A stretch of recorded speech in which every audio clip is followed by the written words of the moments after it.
In the genre of open world games, there have been many key moments to bring us to the modern era. Assassin's Creed was a pivotal moment to what open world games would become, especially with every modern Ubisoft entry simply copying and pasting the same formula with every release. However, while some elements have become overused through the years, it's hard to deny the influence that Assassin's Creed has had on other genres. But how well has everything aged in the 16 years since its original release?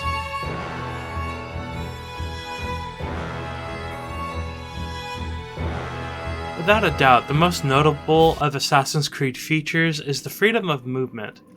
While previous games have had climbing, they were often tied to designated spots and often suffered from poor camera angles. This is a feature that some modern games still get wrong, yet not only does Assassin's Creed do it well, but just about every surface is climbable. The fact that you can navigate the world nearly effortlessly was revolutionary. Assassin's Creed provided a level of maneuverability that other games could only hope for.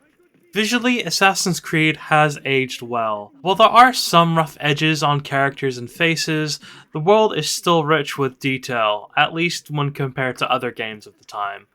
While the color scheme seems to conform to the brown and grey palette that plagued the 7th generation, at least it fits the settings perfectly. Each city looks unique while still maintaining architectural similarities from the region. Music is decent, though reserved for key moments, which will often cause it to be drowned out while in action or when listening to a conversation. Voice work is good, and there are even dialects from the region sprinkled amongst the NPCs.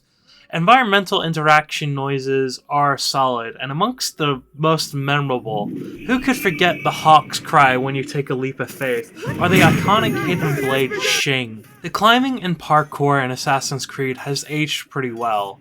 While there are occasional hiccups, they are few and far between, mostly caused by the limited animation capabilities of early 7th generation games. While motion capture was a thing, it was nowhere near as widespread or capable as it is today. The thought that some of these animations might have been done by hand is quite baffling. Combat hasn't aged as well as I hope. While counters are fairly forgiving, the typical swordplay feels a little clunky. One of the major criticisms of this game was the requirement to do repetitive, prerequisite missions. While I agree with this criticism, I do like gathering intel on my respective targets, though it doesn't quite feel like a genuine effort. Info from saved civilians or overhearing something from random market goers would have been a really neat addition. I'm not sure I really like how the story is presented. While it primarily focuses on the character of Altair, the coexisting story involving Desmond feels neglected. While breadcrumbs are fed to us through Altair's story, it left me feeling distant to Desmond despite the situation he finds himself in. Overall, I'd say I like Altair, but more time with Desmond would have been appreciated, and could have made for a much more interesting twist. Unfortunately, Assassin's Creed isn't very accessible. There are no subtitles, no difficulty settings, and no language options in-game. While this was more common back in the day, it might be a really hard sell for people, especially considering how accessible modern titles have gotten, and how bad the settings options are in this game.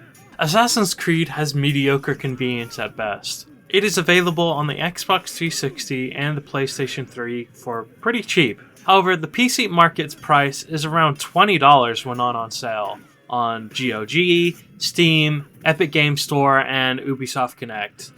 While you can remap buttons, I would still recommend using a controller, even though it still won't detect the triggers without an external fix. While the only bugs I encountered were caused by the physics being tied to frame rate, the menu system is honestly atrocious, and doesn't allow you to leave the game without using Ctrl-Alt-Delete. The experience of Assassin's Creed is decent.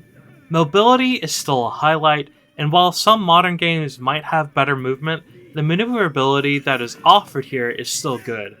Combat hasn't aged quite as well, but still provides a weighty and rewarding moment with each engagement. The story is a little weak in my opinion, but provides decent context for the character's actions. Overall, I like Assassin's Creed. However, given its problems, it gets an avoid. It is the only game that I've reviewed so far, other than Battlefront, that I've had rose-tinted glasses for. However, looking at it objectively from a modern perspective reminds me a lot of the reasons I gave Duke Nukem 3D the same score. While it is good for the time, and has features that are still in modern games, it doesn't quite hold up. I hope you see where I'm coming from, but let me know what you think down in the comments. And if you're interested in modern games that also don't hold up, check out my video about Tegrity Made Games and subscribe for more.